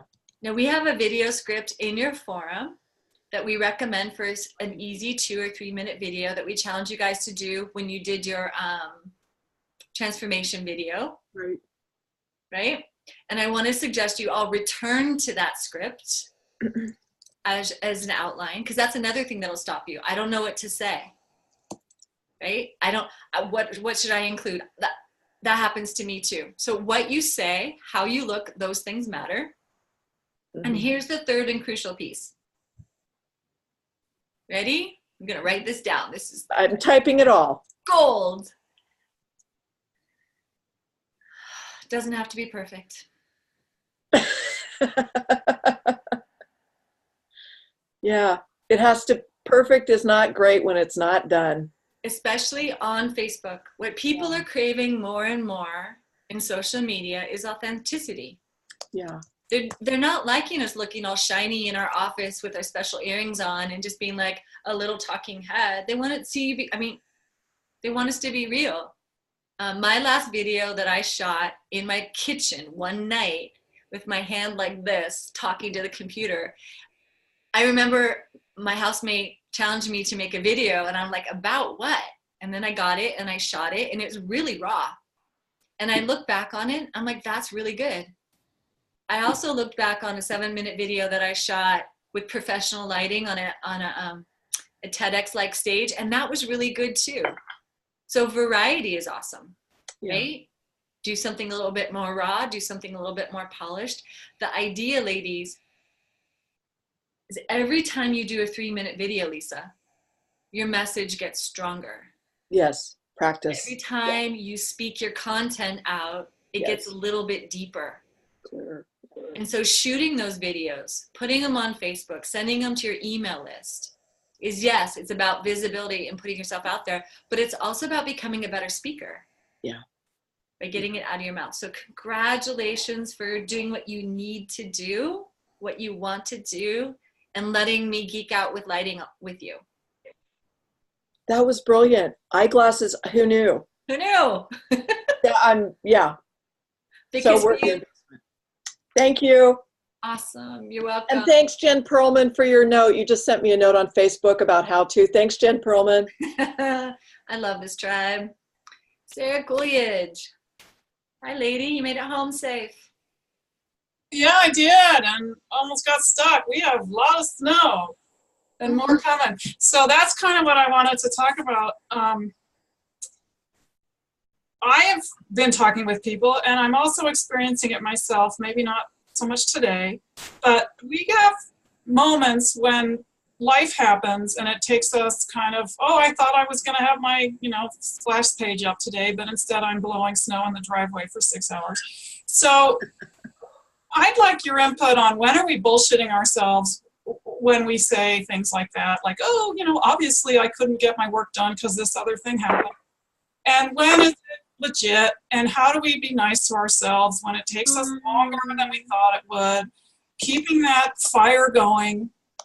Great. That whole topic, I'd like to hear about it, and I know probably I need to hear about it. But yeah, thank you for asking for what you need, Sarah. I really appreciate that. And the snow thing, it's like so real for you, like the whole thing, like holy shit. And for some of you, it's something else, right? It's your kids. Well, there's always something, and so that's why I want to call bullshit. But the other thing is, Mother Nature is telling me, you don't have a choice right now. If you want to like have food in your refrigerator, you got to spend time cleaning your driveway. So sometimes we really are not in control. Mm-hmm. And how do we're not in control. And just maintaining the course, because this is a year-long thing we're doing, and for some of us, clearly it's going to be more than a year. Yeah. And we might be disappointed in ourselves or progress or whatever. And I just want to hear your wisdom. Yep. Big breath, Sarah. That's your wisdom. I love your vulnerability, right? Because what we are talking about in building our businesses is making enough money so that we can more than survive. Yes. And how do we do that in the midst of all that it takes to juggle having a business? Yeah, I totally hear that. And I feel that. I feel that.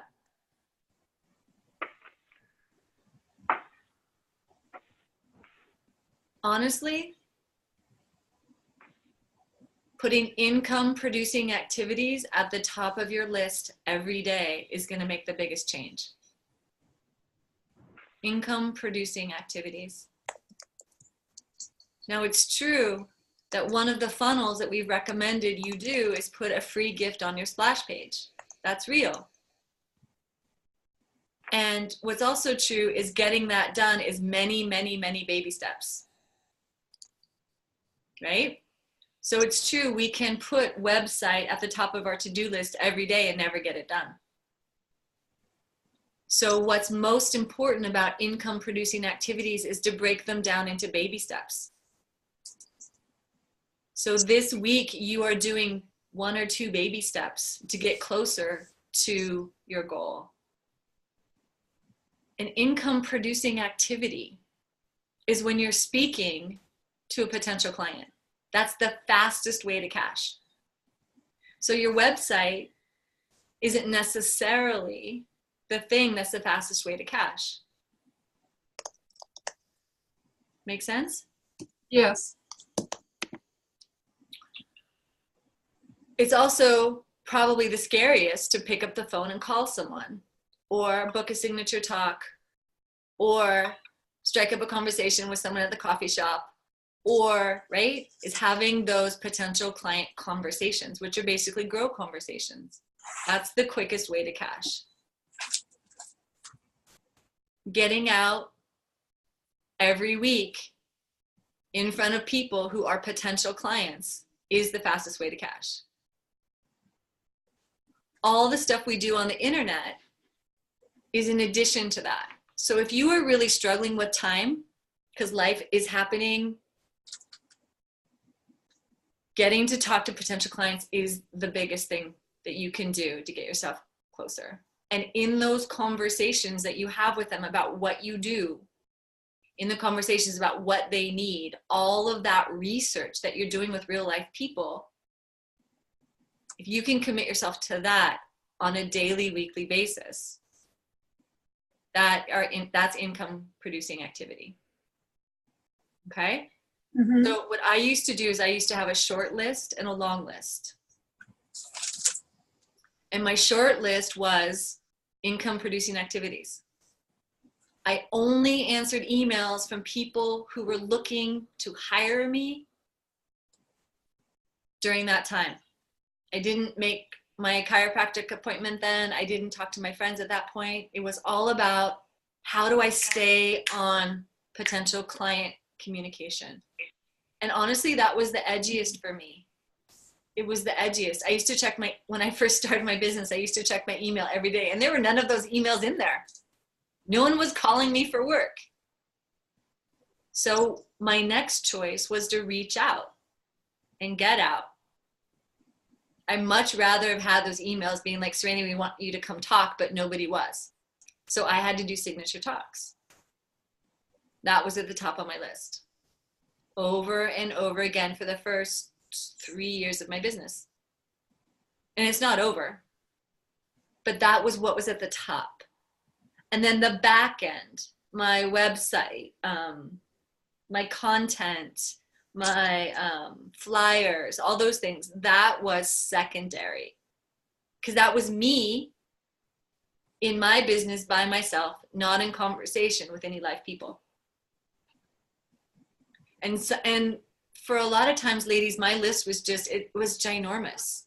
My first year in ELA, I mean, I don't even know how I did it, because it felt like there was so much to do. I didn't have a laptop. I didn't have a cell phone. I didn't have a client base. I had nothing. The only thing I had was a deep, deep, deep desire coupled with a lot of adrenaline about getting my ass to make my business happen, because my unemployment was running out in a year. And that's all I had. Once that was over, that was all I had. So if any of you are on the edge, it can be a fire for you. It can be a fire to get shit done every single day. And if you're not procrastinating, but if you're not handling your list, or you're not getting little steps done throughout the week and it's bunching up, like, how can you look at that with a lot of kindness, like Sarah was saying, a lot of kindness? How can you look at that keeps happening in your life, and how can you do it differently? One of the biggest breakthroughs we can have in our lifetimes, ladies, is to look honestly at our life and be like, what I've been doing doesn't work. I need a new strategy. Everything I've been doing isn't working. And oftentimes we need other people to sit with us in that process to be kind to ourselves, because we're hardest on ourselves. And honestly, if we could do things differently by ourselves, we would have fucking done it yesterday.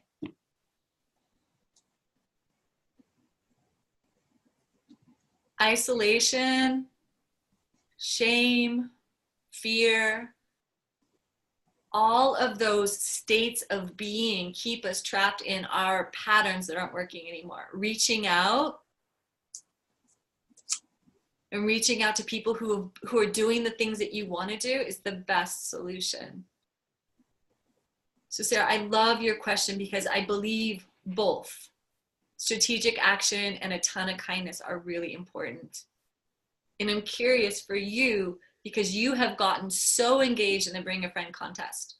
I'm watching you post, I'm watching you inspire, and I'm watching you, right, gather a small tribe of women. What have you done that you can do for your own business? In connection to that, this is my plan. Once we get past the 15th, the group that I have got going, we're going to have a Zoom call. We're going to meet each other. We're going to talk about how to get ready for Women Rocking Business and what we're all going to get out of it. We're going to get to know each other. And that's my next step with them. And I don't know if that's what you meant in your question. So you have a meetup group, and what is the goal of your group? For the meetup group? The group. So you have a group coming to Women Rocking Business. Yes, and that's a group of people coming to Women Rocking Business. It's a new group for me. Nice. But they've said yes to me, and a lot of them are local, but not all of them. So we're going to meet together on Zoom and talk about, well, what's Women Rocking Business about, and how can you get the most benefit out of it, and who are these other people that are all said yes to Sarah? Because saying yes to Sarah has an agenda for that. It's not just, What's Sarah's agenda? What's Sarah's agenda for these entrepreneurs? I want to hear this. Well, that we're going to do something together more. There will be more yeses. Yes, more yeses. Going to come to my group program or whatever. I don't know exactly, but this is not the only time we're going to interact. Is just say yes and I'll see you later. That's not going to happen. Awesome. So you're seeding a group program with these entrepreneurs. Beautiful. So what I want you to put on the top of your agenda is, what is that group program? Yes, ma'am. And if you want me to answer that question, I do not have the answer right now. No worries. No worries. So this strategy is called reverse engineering. Right? You look at what you want, and then you back step all the way up to February 15th. So you're intending to have a group program with these entrepreneurs. And one of the things that you're gonna engage them with is a Zoom call, right? It's the first thing you're gonna do. Yep. And you're gonna get in touch with what do they want and what do they struggle with as entrepreneurs. Super curious about that. And so you're gonna offer them one thing that's gonna help them. And in this experience, it's a field trip to Santa Cruz to this 3-day event. Yes. Right? Yes. Excellent. You're showing up as someone who's engaged that has a resource. Excellent. The next thing you're going to do is you're going to see if you can't schedule regular Zoom meetings all the way up to March. Now, there's not that many weeks in there. But what I would recommend is you also get on the calendar a Zoom call after the event. Yes. Future step them out there. Mm-hmm. Right? For any of the women that you bring to the event that don't sign up for the year long are going to need more support. And you're going to catch them. They're already going to have some experience and some trust with you. And you're going to have done the research through these Zoom calls to find out what they want and what's in the way. Right? Yes. Awesome. I love the way you can read my mind. And put it into words, because that's exactly the vision. It's like, here's this chance to bring a group of people together and do something with them. Yes. And yes. So here, she wants some more support. Yeah. So you have another meetup group somewhere, don't you? Yes. Mm-hmm. Okay. So there's no reason that you can't bring those people who are interested in this entrepreneurial mission into the Zoom group after the event. Okay. So you can be warming them up to, hey, anyone in this meetup, there's this entrepreneurial group that's forming. And you can share what some of the goals, some of the desires, some of the outcomes you're getting with this group and let them know that you guys are going to be meeting in March. Perfect. 2 different funnels to the same group. And trusting that I'll know what I want to feed the group by the time I get there.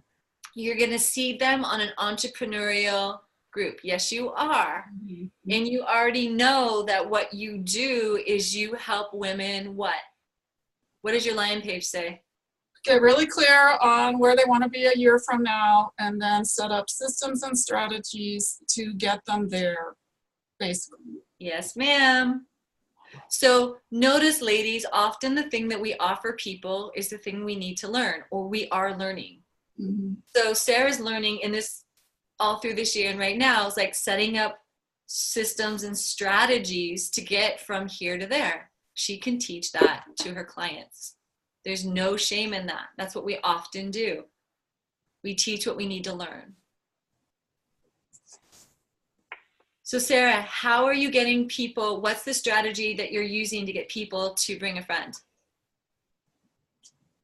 The strategy has been invite every single person that I know that has any interest in self-growth or business. Nice. And how are you contacting them? The initial piece that I've been doing with everyone is, or pretty much everyone, either a text or a Facebook message saying, I'm going to be sending you an email, or I want to send you an email if I don't have their email address, and telling them a little bit about it, which I already posted on Facebook. That's what it says. And then the email goes out, and then I deal with whatever response I get from the email. Some people I know better than others. I can call them, I can do other things. But I have a list of, I think it's up to 50 people that I've invited. Yes. And I have no idea how many have said yes. I'm just going to keep inviting them. Yes. I think Sage will say no. We'll figure out a way to get them in if I go past 12. Beautiful. I'm on 12. Why not? So Sarah, your strategy is really awesome. You first reach out to them personally via text or PM. Those 2 avenues are way more personal than an email, ladies. Beautiful. That takes balls. I mean, cojones, ovaries. And then the next thing you do is some of them, you know, personally, you call them. You're like, hey, I've got something, right? Those 3 personal avenues, beautiful. And you followed up with an email so that they know that you're serious with the details. And then what do you do after that? You follow up with them again. You're like, hey, did you get all that information? All that follow-up, ladies, with generosity. Excellent. Sarah, Well, some of these people are really, really excited to get this invitation. Yeah. I mean, that's the thing that I know that we're scared. I'm scared. But one of the people that's coming is my publisher. That is an amazing leader. She's an amazing leader. She said yes. She's an amazing I was leader. scared to ask her. I bet. So Sarah, for a moment, just take a breath and take on the idea, or maybe even the sensation, that people will say yes to you. And the only difference between them saying yes to Women Rocking Business and saying yes to Sarah is that it's less personal when they say yes to Sage and more personal when they say yes to you. Yeah. And that's totally okay. But I'm here to say to you that that muscle that you are engaging right now at the top of your list, stay at the top of your list for Sarah too. Oh, yeah. Texting, PMing, following up with people jumping into this entrepreneurial Zoom group all the way through March. Little by little, in between blowing snow.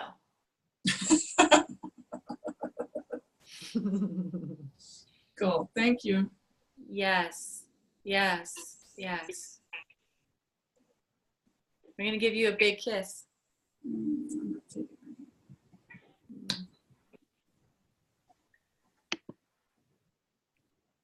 I want to say a word about confidence, ladies. If we had the confidence that our program was valuable, if we had the confidence to know that the promises we make are actually come true, if we had that already, then it'd be no problem. But for most of us, we don't. We don't have that confidence because someone hasn't put enough money in our hand and said, I want to buy that. Will you clean up the lines for me, Claire? Thank you, love. So it's a paradox always. We have to move forward without the confidence in the face of our fear until enough people have said yes to us till we can actually feel it in our bodies. That's how confidence comes.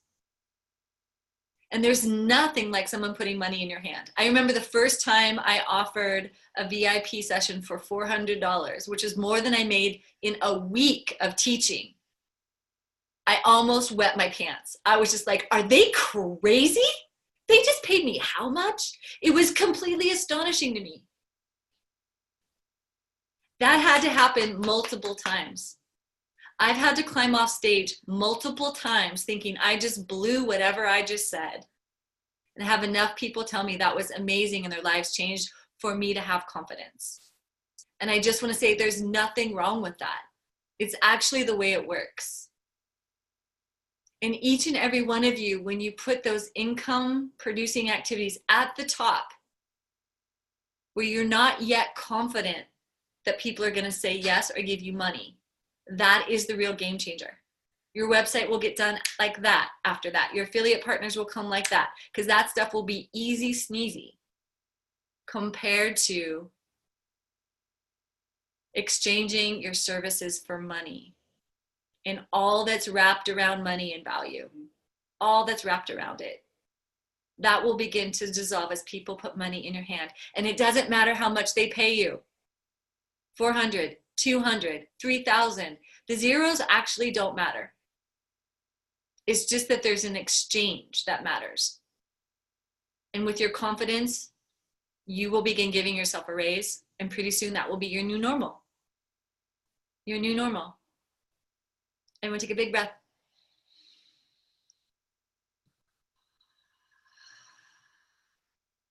Now just say a word that it's already happening. If you're on this call today, if you've been on this call, if you keep showing up, that confidence is happening. Even though we're not all rolling in dough and totally rich at this moment, it's happening. Thank you so much for your vulnerability, ladies, and expressing where you're stuck, what you're up against, what's still left to happen. We have a few more announcements before we get off today, and I want to make sure that I give that to Claire before we go, because there's some things I want you to know about that. So I'm going to pass it over to Claire before we sign off. Thank you, Serena. So I want to just brag a little bit, and everybody just do a little drum roll. Brrr, do a drum roll, brrr, because for Bring a Friend, we have Sarah with 10 friends. Jill, and then we have Jill with 8 friends. Holy smokes, it's so incredible. And we're at a group total of 70. Wow. 70. Wow. What? That's so incredible. Group? Just give yourself the whole group. We're almost at 70. So remember. That's enrollment, Claire. That's like real enrollment. It's happening. Done, ladies. It's happening. You're enrolling women into the next step. That's all that this matters about. So we're at 70. And remember that when we, as a group, get to 100, cash, money in your hands. So keep plugging and working to that group goal of 100. We have until Friday. That's the day that the doors officially close for Bring a Friend. So remember that if you want the cash, I know some of you would love How much money? How much money? $100. $100 for 30 more people. 30 more people. 30 more people. You're so close. And on top of that, when you enroll somebody to this next step to coming to Women Rocking Business Live, we're going to You just lost your volume. Oh, there's back. Okay, great. We are going to show you again the video. And Serena, can you just give me a thumbs up when you can hear this? Wapacha. All right, let's see. There we go. It's happening. Let's hear the volume. I am so excited to invite you to attend the annual Women Rocking Business Live event. In this 3-day business building rite of passage, you'll learn how to fill your practice, enroll your clients, and fill your group programs, your own live events, retreats, and seminars, so that you can grow your income and your impact really quickly.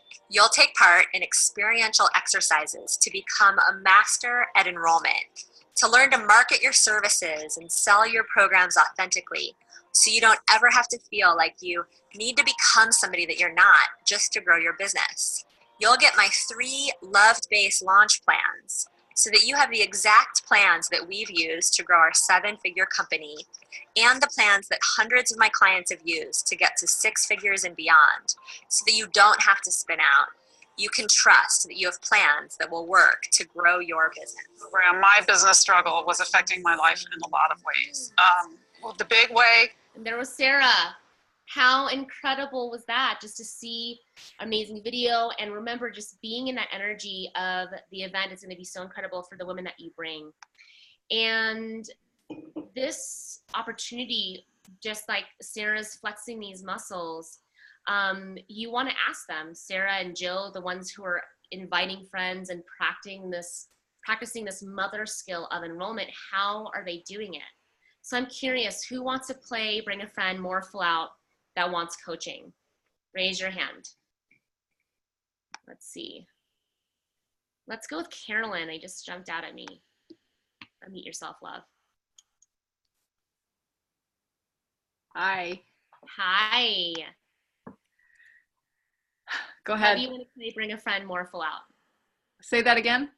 How would you like to play Bring a Friend more full out? Well, I have one invitation that I've put out, and I'm waiting to hear back. And I have 2 other friends that I want to ask, but I'm a little bit in that same place of, do they really want to hear from me? Is this something that they'd really, really be willing to do? So that's kind of where I am. So at least 1 and maybe up to 3 people. Nice. Awesome.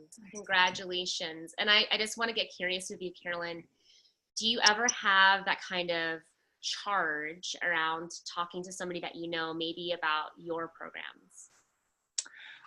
Yeah, actually, I have 2 celebrations around that, because one is my current paying client that I have just asked to extend 2 more months, which was very unexpected.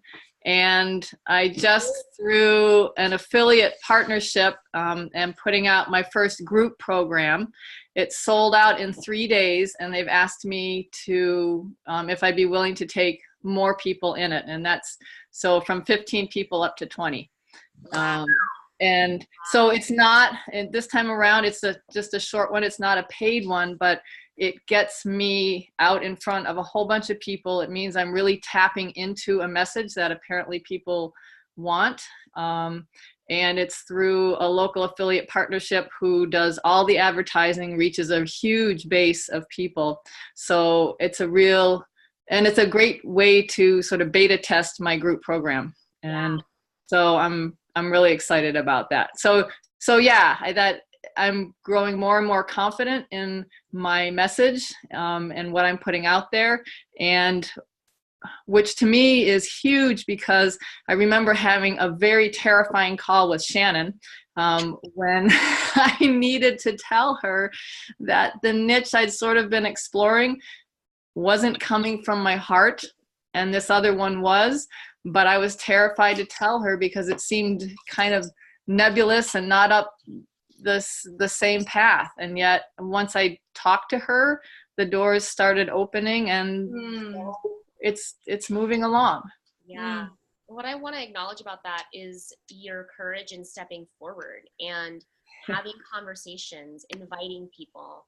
And one of the things that Sage definitely says, and I live by this too, and Serena as well, is that how you do one thing is how you do everything. So if any of you are feeling a charge around inviting people into a discovery session, inviting them to a talk, the best way to dispel the charge is to practice enrollment, and bring a friend is a perfect way to practice that enrollment. Carolyn, I can see you're playing, and what would it look like to play even more full out, right? What would it look like, Yeah, because it still brings me up against those really uncomfortable growth edges of putting myself out there. And I listened to, Kira talk about her Facebook boot camp, and I'm still thinking, I can't put anything on Facebook. I don't want to be that visible. So it's the funnels, talking to people one-on-one, I'm really comfortable with, and I can do that. Putting myself out in a more visible way, that's a really uncomfortable growth edge for me still right now.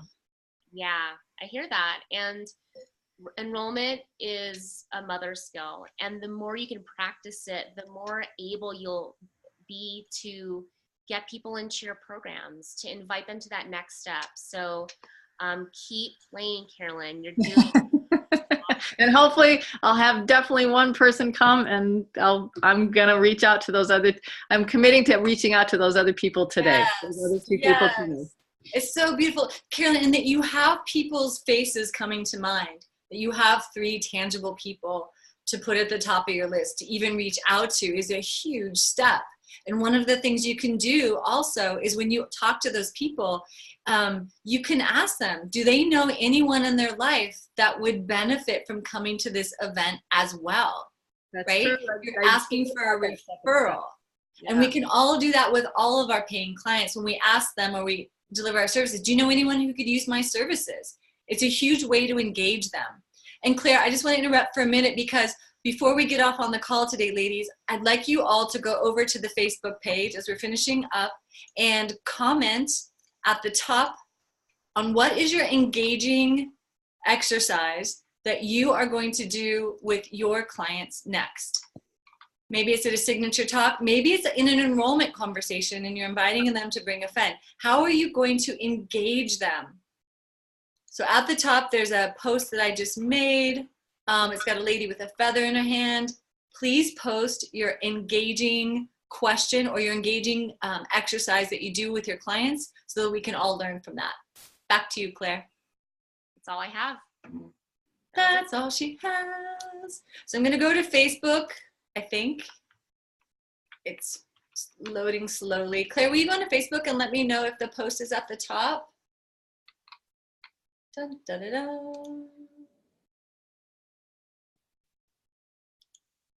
And while she's doing that, I forgot what I was going to say next. Dun, da, da, da. Engagement. Facebook. That's where we want you. Becca, we don't have time to answer your question because we're just 3 minutes before the hour, so please post on Facebook and I will get to it right after lunch. We're happy to support you. Ladies, for all of you who didn't raise your hand today, no problem. No problem. Guess what? We're going to be on Facebook all week as usual, and many of you still have coaching sessions left. Please post where you're stuck. What's keeping you from getting engaged in enrollment conversations, engaging your clients, or maybe you're just not being gentle enough on yourself. Maybe your niche has become refined. Maybe one of your strategies no longer works.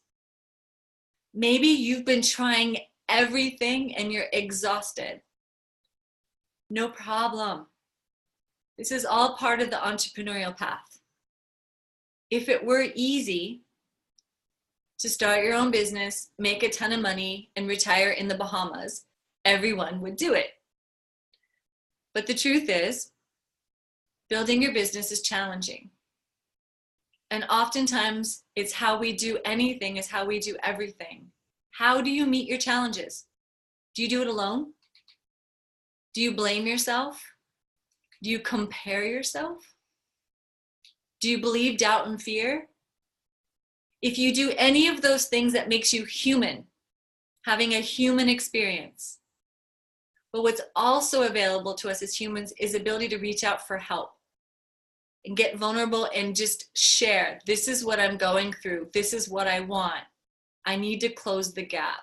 Can you help? That's what we're here for. We all have gaps, but it doesn't have to stay that way. Ladies, it is once again the top of the hour and we're closing our Q&A call for today. We will be on next week for our mastermind call. So another chance to be engaged and practice. Please join us for the mastermind call. If any reason you are needing support, we're here for you. And I'd like everyone to lean into the camera just a little bit deeper. Just get a moment of eye contact. There is strength and wisdom among women, and this group in particular. There's some on the next screen. Oh, look, Sherry just showed up. Hi, Sherry. Yes. We're in this together. We feel alone sometimes, but we're not. And the planet is in desperate need of new solutions and new strategies in every corner of the earth. She's calling for us to stand up, get up, pick ourselves up, and keep going because our clients are waiting for us and the world is in desperate need of our support. So the only way you're going to fail is if you give up. So don't do it. Unmute your lines on a count to 3 and let's give each other a shout of wahoo. Ready? 1, 2, 3. Wahoo!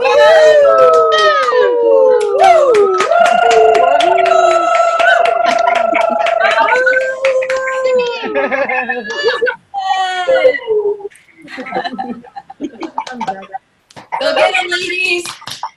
Small steps to big change. See you next week on the mastermind call. Go to the Facebook group and please post. Love you. Love you guys. Bye. Bye.